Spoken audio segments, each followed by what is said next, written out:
Hi, everybody. Welcome to another episode of the Successful Women's TV show. My name is Galit Ventura Rosen, and I am co-founder of Everyday Woman. My favorite thing in the world to do is interview women all over the world that are really out there helping others. That is no exception to my guest today. Welcome, Wendy. Thank you, Galit. It's wonderful to be here. I'm excited to jump into your topic today, tips for protecting small businesses. I think that that's something that most of us really overlook. And I know that those that are listening and watching will get a lot out of today. So let me share a little bit about you and then we'll go ahead and get started. Okay. Wendy Byford is a corporate America escapee who took early retirement to start her own business. For the past 19 years, she and her husband have been forming LLCs and corporations and teaching their clients how not to blow them up. Since their clients are primarily solopreneurs and small business owners who need legal support at affordable rates after their entities are formed, Wendy also sells LegalShield legal services and IDShield identity theft protection. Wendy's passion is helping solopreneurs and small business owners grow their businesses by using the right mindset. So I love all of that. I'm excited to jump in. So take us away, jump right in so we don't lose any time. What are these tips that we can protect our small businesses with? Okay, perfect. Well, as you know, we've done probably 30,000 filings for about 20,000 clients setting up their LLCs and corporations. And we've seen so many things happen with small business owners as they've got started. So what we've done over the years is we've actually put together a whole course to teach people about their LLCs and how to look after them. But the thing that really got to me as we were watching people trying to progress was the fact that when they were building their professional team, they understood they needed a CPA. They understood that they needed a bookkeeper. They understood that they might even need a financial planner if they got off the mark, really fast. But the thing that they were leaving out was legal support. And so when we looked at this, we would go to people and say, why do you not have an attorney on retainer? Why do you not have an attorney that you can call? And of course, the answer was always, we can't afford it, right? The retainer is too big. The hourly amount that we have to pay is too big. And I would say, well, when you're dealing with your clients, do you have a contract, right? If it's not in writing, it didn't happen. So don't, tip number one, if it isn't written, it didn't happen. Make sure that you get a contract, make sure that you do written consents for agreements with you and whatever partners you have. Everything should be in writing. And people say, well, I don't have the money for a contract. They're charging me $2,000 to write a contract. So I borrowed my friends from 3 states over. And I would say, okay, well, did you have a current attorney here look at the contract to make sure that it's valid in your state? Well, no, I can't afford it. So my husband and I got really concerned about the fact that people were asking friends instead of qualified attorneys, that they were going on to their website and trying to look up answers. And of course, we know the information on websites is, let's say it's old, it's conflicting, it's hard to understand, it may not be correct. Sometimes it's just outright misleading. And we thought they were going to get into a lot of trouble, so we started looking for something. And we found LegalShield. LegalShield allows clients to get the protection and the support that they need at a very affordable rate so that they get big company legal support for a small business budget, which is really what they need. So you do need to have attorneys look at contracts if you get them from somewhere else. Tip number one. Tip number two is please. Let me stop you real quick. Sure. Talk a little bit about tip number one. Okay. I really want today to be about if they choose to use LegalShield or not, that they need to recognize the things they have to be doing in their business. So first and foremost, let's talk about everything in writing. I love that you said that's coming from somebody that's been in commercial real estate for over 27 years. We do everything in writing, and I don't care if you're my sister, my brother, or my son, or my husband. Everything is in writing. And I think that a lot of times what happens in society is us kind-hearted people that trust people really truly believe when a relationship is going good that everything is going to be fine. But we don't understand is that relationships go bad. So let's talk about that for a second, Wendy. Everything in writing, okay? There's actually, I mean, in all honesty, verbal contracts are very difficult to stand up in court, and none of us want to end up in court. And Wendy and I are not attorneys. We're just sharing experiences. And it's really hard for that to stand up in court. And nobody wants to think like that. Well, I'm going to end up in court one day. But don't you think in some shape or form, you kind of have to go to the worst case scenario to be prepared and protect your small business? It's kind of like a marriage. You need to plan for the divorce before you get married. Which, by the way, is really hard for people, right? Because nobody wants to get married to get divorced. So that mindset is really hard for people. So share a little bit more about that. So it's a matter of, as Galit said, of being prepared, right? You never want the worst case scenario to happen, but you just need to be prepared and then work for the best outcome. So that means that, yes, you need to have a contract with clients. A handshake is not going to do it, because if you do something that that person takes offense to later on, and they say, well, I'm going to take you to court, as Galit said, your handshake is not going to stand up. It's going to be a he said, she said, and you're not going to get anywhere. So things need to be in writing. And if people object to that, then you need to find out what's at the bottom of that objection, because a contract is a normal business document. And if somebody's objecting to signing a contract, then there's something weird going on. So you really want to get to the bottom of that before you go any further and invest your time and your expertise in that person. So make sure that everything is in writing. And if you've got business partners, make sure that you do written consents and you put them in your company record book, because that documents everything of legal, tax, and financial significance. And if there's ever a difference between what you remember and what your partners remember, you can always go back to the written consent and say, no, this is what we agreed to. Also, another tip, read your operating agreement if you've got an LLC. Well, let's go back a little bit further, Wendy, and say, have an operating agreement. Yes, that's true. Have an operating agreement. Please. And sometimes people say, well, I'm the only person in the LLC. Why do I need an operating agreement? You still need it. Yeah. Okay. It is needed even if you are a solopreneur. Why?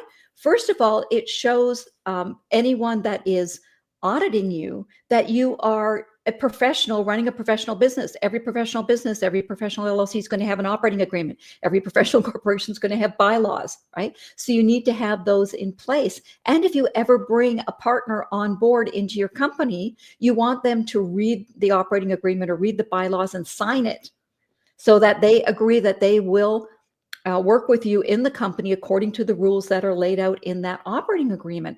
It is so important that you have that document. If you don't have one, get in contact with me and I can show you exactly how you can get one. Now, the operating agreement needs to be read because there may be things in there that surprise you. I have a client, bless his heart, he had there were 5 of them in this LLC. Mm-hmm. In the letter that we send with the company record book, it says, and have an attorney review your operating agreement, after you've read it, in case you want to make changes. They didn't do anything. They didn't read the operating agreement. They didn't have an attorney look at it. So one of the partners wanted to pull out, and the operating agreement has an elementary buy-sell agreement in it. They didn't read that. And he said, but the terms of the operating agreement are this. And they were like, so this fellow called me and he said, is what he's saying correct? And I said, yes. Did you read your operating agreement like I told you to? Well, no. And I said, well, I guess you're going to have to buy him out according to the terms in the operating agreement. Let's talk for a minute about why so many people don't read the things that they sign, and there's so many reasons why people don't go to attorneys. It's not just the cost. It's also attorneys have a bad rap. And there's a lot of things out there about, oh my God, attorneys, right? They're going to charge you to breathe. But it seems to me that sometimes people even get overwhelmed. And that's why you're talking to me about this legal thing where you should have a legal, I call it a team member. You should have a legal team member. You should have somebody on speed dial. And you should, the same reason we have business insurance, right? In case something happens. Well, you should never sign anything that you haven't read. I mean, how many times have we been told that from the time we were kids, right? Never sign anything that you haven't read. But the problem is that you could be sitting in a finance manager's office because you want to lease a car, right? And he's breathing down your neck, right? Because he wants you to sign the document. And we're nice people, right? We don't want to keep him waiting. So we read the first page and then we scan the second page. By the time we get to the third page, we're reading through that sucker, trying to figure out where we're supposed to sign. Nobody's reading the fine print. Okay. Totally. Fast forward. Friend went to a well-known dealer to rent a car and to lease a car. And he said to the finance manager, it looks like a really great contract, looks like a great deal. I'm just going to send it over to my LegalShield attorney. Okay. Right? So he did. The attorney read it and he said, you got a great deal. Absolutely love it. You did a great job, but you may want to look at what's on page 4 here. He said, in the fine print, he said, I can't figure out what this is. It's $750. Can't figure out what it is. So the guy went back to the dealer and said, look, my attorney said to look at this because he can't figure out what it is. What is it? And he said, oh, it's a landing fee. And so he says, what's a landing fee? And so the sales rep said, well, that's when the car comes in and we take off all the plastic and we take all the paper mats out and we run it through the car wash and we deliver it to you. And the guy said, okay, I tell you what, you pay me $750 and I'll do that. Well, they took it off of the lease. Now, over a 5-year lease, $750 is a lot of money, right? And that was saved simply because he had the LegalShield attorney look at the contract. Someone that was experienced and knows what to look for. Absolutely. And so you always want your attorney to look at everything before you sign it, because you just don't know what's in that legalese, what's in that fine print, right? You may know the broad strokes of what they're telling you, but what's actually in writing. And that, before I had LegalShield, I actually got caught that way. I had said to somebody, well, I don't want a 5-year lease. I only want to do this for 1 year. And she said, oh, don't worry. If you don't want it, just call the company and they'll cancel it. And so I stupidly signed it. Well, they came back and said, no, I sold the house after 3 years. And they came back and said, no, you're responsible for the rest of it. And I said, but the sales rep said, and they said, it's not in writing. And they were absolutely right. It was not in writing. So now I don't sign anything without my LegalShield attorney looking at the contract. And in all honesty, having somebody else look at it that's more experienced is going to take that overwhelm from you, and it's going to feel better. So what other tips can we give today? Okay. So there are lots of times when you have questions. Should I, could I, would I, what would happen if, can they do that to me? All of these types of questions. Take hiring your first employee. Now, I came from corporate America, right? So I had hired and sometimes fired a lot of people. And when I had to do hiring for the first time for my own company, I was really scared because I didn't have a Fortune 100 company behind me anymore. It was just me. And I didn't know what the rules were. I didn't know what any of the regulations were, my responsibilities, my rights, anything when I was hiring that person. A lot of times people will go to their Uncle Joe who has a TV repair shop down the road and say, well, what did you do? Right? That's not the right place to go. Right? Wouldn't it be so much better and give you so much more peace of mind if you could just pick up the phone and call your attorney and say, hey, I'm going to do my first hire. What are the things that I need to be aware of? What are the things that I should do? And have them guide you through that. Wouldn't that be so much better? Right? I didn't have that. And I really wish I had. It would have allowed me to sleep so much better at night. Yeah. Also, we have employee issues. I had an employee who was basically making everybody's life miserable. And it didn't matter what I said to her. It was kind of her personality. Mm-hmm. Right? And so I called my business attorney and said, what do I do? And he said, I'm going to get you an employee expert to talk to. Okay. Now, that made me feel so much better because then I knew that it didn't matter if she was going to come back and try to sue me for, unlawful firing or whatever, right? I would have all the rules and regulations laid out. I would know exactly what it was that I had to do ahead of time, how to document everything exactly, so that if she did try to do that, I would have everything lined up and just hand it to my attorney. That just gives us so much more peace of mind and makes so much more sense. And I know that sometimes people say, and Gallet, you probably get this too, right? I have a friend who's an attorney. My sister's husband's an attorney. My cousin 3 times removed is an attorney. Here's the issue. If they give you legal advice, then you automatically become their client. And whether or not you're paying for it, they're responsible now for the information they've given you. Okay. It's not fair to them, especially if what you're asking is not their area of expertise. An estate planning attorney isn't going to know business law. I'm sorry.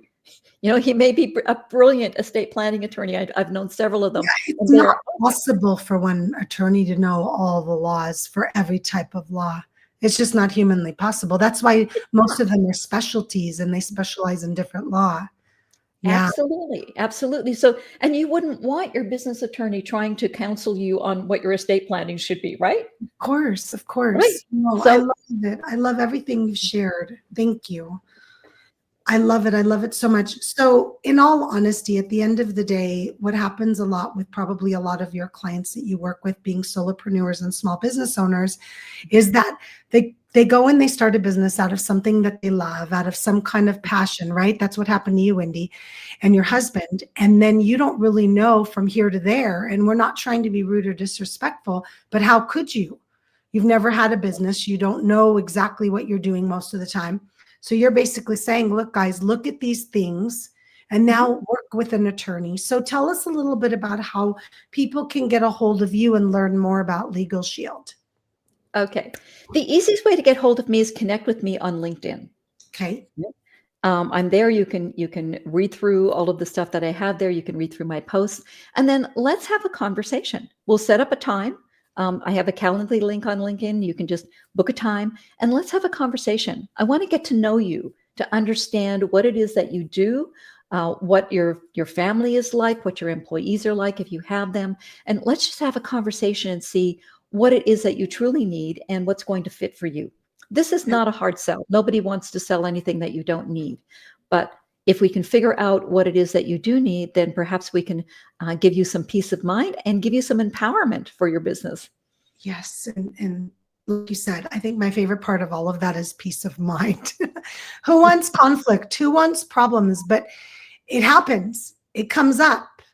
I've been in business 27 years and I've had to use attorneys multiple times, not because I wanted to, many times because I had to.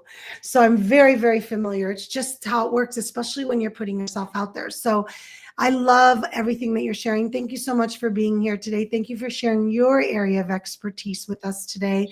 Thank you for caring about others protecting their businesses. I appreciate you, Wendy. Thank you. Thank you, Gallet. It's been an absolute delight.